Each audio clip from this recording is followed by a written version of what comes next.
ang mag-aakala na sa mansyong ito ni Governor Luis Chavit Singson dito sa Quezon City, hindi lang mga tao ang kasama niyang naninirahan dito, kundi pati mga hayop. Malaki yan, Gob. Hindi maliit yan.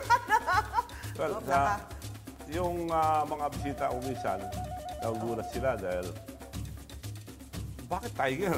Oo nga, bakit tiger? Kako, pusa yan. Pusa. So, ang tingin ninyo, ang ibig niyo sabihin, ang ugali niya parang pusa. Hindi naman, pero karamihan yung mga bisita, tinatanong nila, anong pinapakain ko? Oo. Binibiro ko naman kako, yung mga kalabang ko, pinapakain ko. Ay! Ay! Naku! Maxie! How old is Maxie? 1 year, 6 months. You actually play with them? Yes. As in, you touch them? Yes. Nung araw, pinapakawalan ko sa garden, sa Bigan. Okay. Tiger, lion, aso, sabay-sabay kong pinalaki. Okay. So malalaki sila. Oo. Pagka pagod na ako, dive ako swimming pool, dive din lahat sila.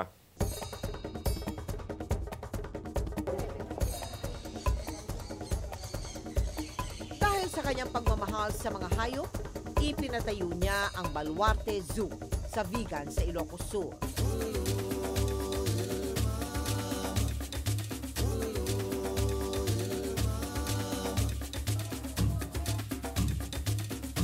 How many animals do you have there? Marami na. Lalo na yung mga deers. I have 9 kinds of deers. To the smallest to the biggest. The smallest is, of course, our mouse deer. The biggest is the elk. Galing sa States. Marami galing sa Australia, yung mga white deer, birds, all kinds of lahat. Oo. Marami iba-ibang klase. Kalabaw lang daw ang tumatanda. Kaya sa edad niyang 68 years old, bagets pa rin daw si Governor Chavit sa kanyang mga kilos at galaw. Ano nagpapabata sa inyo? Magagandang tanawin, magagandang kagaya mo. Yan ang nagpapabata. Masarap naman pakinggan yan, sir. Alam mo, madalas kita makita sa TV. Opo. Iba itsura mo sa personal. Ay, sana mas maganda. Oo. Mas maganda. Yun lang pag-usapan natin. Ayun ang pag-usapan natin. Are you a vain man?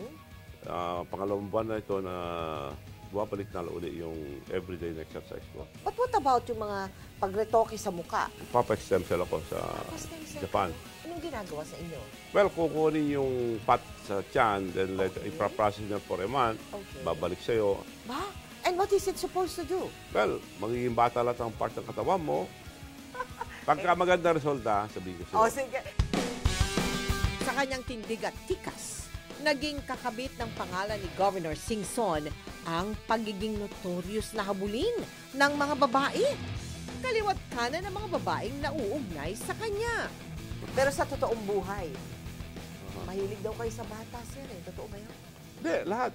Lahat ng babae, mahilig ako Lahat ng babae, mahilig kayo. Very kind ako. Very kind. Saka magaling din ako manligaw. Pag-usapan na lang natin kayo buhay mo. Ay, wag ko yung akin kasi public knowledge naman na yung akin eh. Pareho tayo. Opo. Sino ang masasabi ninyong babaeng talagang minahal ninyo? Mahal ko lahat. Saka pantay-pantay ako. Mabait sila, mabait ako. Pag salbahe sila, Mabait sila. lumayas ka, umalis ka na. Umalis ka na lang dahil yung pagbabae dyan eh. Binasag ang katahimikan ng tahanan ng mga Singson nang lumabas sa media ang nooy kinakasama ni Chavit Singson na si Rachel Tiongson. That created a controversy. Yes, yes. Ito ng mga ebidensya, meron kang boyfriend, so pwede mo lahat ng damit mo, umalis ka na.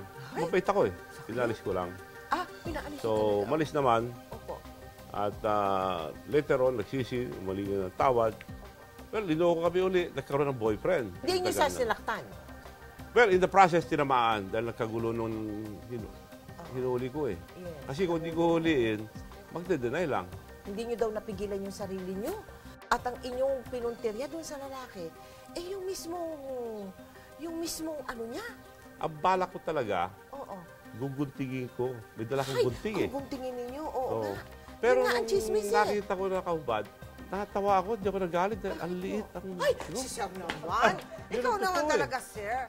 Ako, Ang bihira, ito bang pinagyayabang mo? Hindi niyo sinaktan yung lalaki. Well, Ganun ba? nasaktan in the process. Hindi naman pwedeng hindi saktan.